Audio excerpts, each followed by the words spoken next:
Saya bersyukur. Selamat siang kita semua, para pengurus DPP, ketua DPP, Dewan Penasihat DPP, para pengurus KBG, pimpinan lembaga desa, kita semua yang hadir di sini yang saya kasihi. Seperti apa yang telah disampaikan oleh Bapak Ketua Dewan, kita punya tiga agenda yang akan kita bicarakan pada kesempatan ini, dan ketiga agenda ini menjadi hal-hal yang akan kita jalankan di sepanjang tahun ini.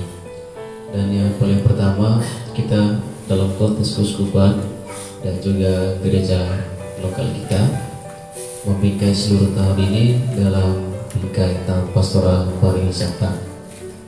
Kalau kita berbicara tentang pariwisata, mungkin pikiran kita sering diarahkan pada tempat-tempat tertentu di mana kita berkunjung di sana.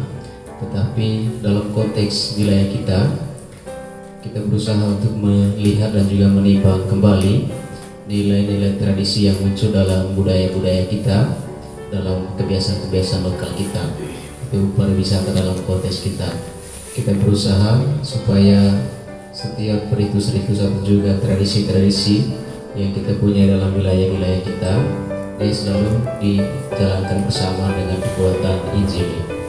Tentu penasaran yang paling pertama, karena setiap budaya atau setiap warisan, setiap tradisi, dia menjadi kekuatan yang bisa bertahan sampai hari ini karena kekuatan nilai yang ada di baliknya.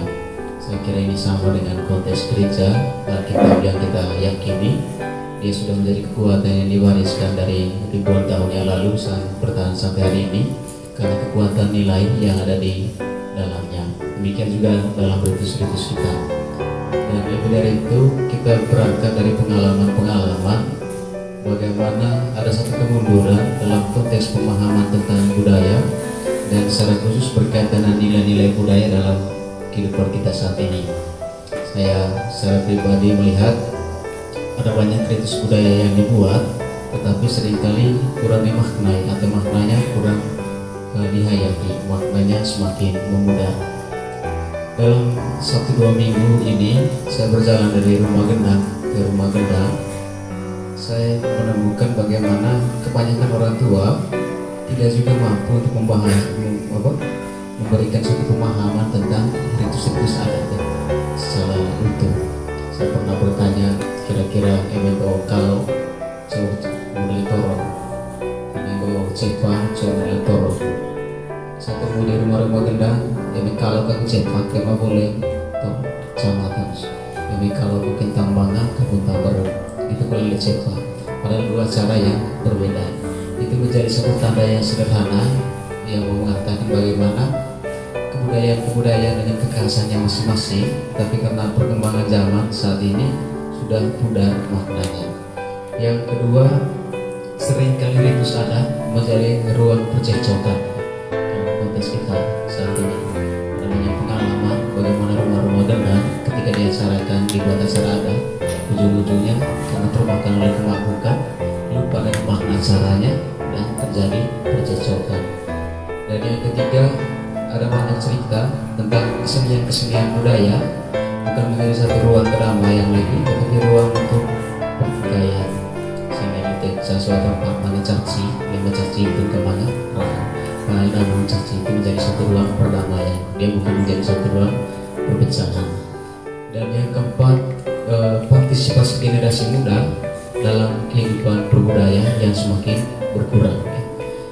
Kalau kita kembali ke zaman ini dalam konteks wilayah-wilayah gendang, partisipasi orang-orang muda dalam kehidupan berbudaya sudah semakin berkurang, dan itu berefek pada sikap hidup yang juga ditentukan dalam keseharian, lebih dipengaruhi oleh perkembangan dunia. Dan karena itu kita berusaha untuk berjalan bersama dengan orang-orang tua di wilayah-wilayah gendang kita supaya nilai-nilai adat, nilai-nilai tradisi menjadi satu nilai yang dikukuhkan kembali, dan pengukuhan ini berjalan bersama dengan semangat Injil, semangat iman kita sendiri. Karena itu kita berusaha untuk membingkai setiap hal yang menjadi program dalam tahun kita di tahun ini dengan hal-hal yang bernuansa budaya. misalnya dalam kegiatan Paskah yang akan kita bicarakan sebentar, bagaimana kita berusaha membingkai Paskah itu dalam konteks budaya kita.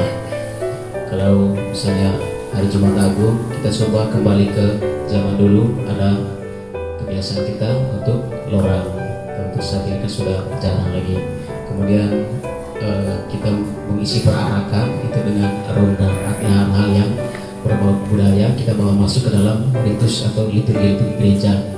Atau juga misalnya ada pertandingan, setiap klub itu harus bernuansa budaya, nama-nama klub. Itu salah satu hal yang coba, arti hal-hal yang sederhana yang mau kita buat di tahun ini. Demikian juga nanti ketika Krisma, kita juga melaksanakan kegiatan Krisma itu tentu dalam kualitas budaya, ya, dalam konteks budaya. Nah, saya kira ini bukan menjadi hal yang baru untuk kita, hanya bagaimana kita berusaha untuk membingkai hal-hal itu dalam konteks budaya kita. Saya kira hanya itu saja yang mau saya sampaikan untuk kita. Karena itu yang paling terakhir saya minta kita sama-sama berproses. Artinya bukan hanya pastor, bukan hanya DPP, tapi kita semua sama-sama berproses supaya apa yang menjadi tujuan bersama dari gereja dalam konteks paroki kita bisa kita alami bersama. Kita memang mengalami banyak tantangan dengan kesibukan kita, tetapi kita berusaha untuk menjadikan apa yang menjadi agenda pastoral yang kita tetapkan bersama ini sebagai bagian dari kesibukan kita di sepanjang tahun ini. Saya kira itu saja yang harus saya sampaikan untuk kita. Terima kasih dan saya kembali.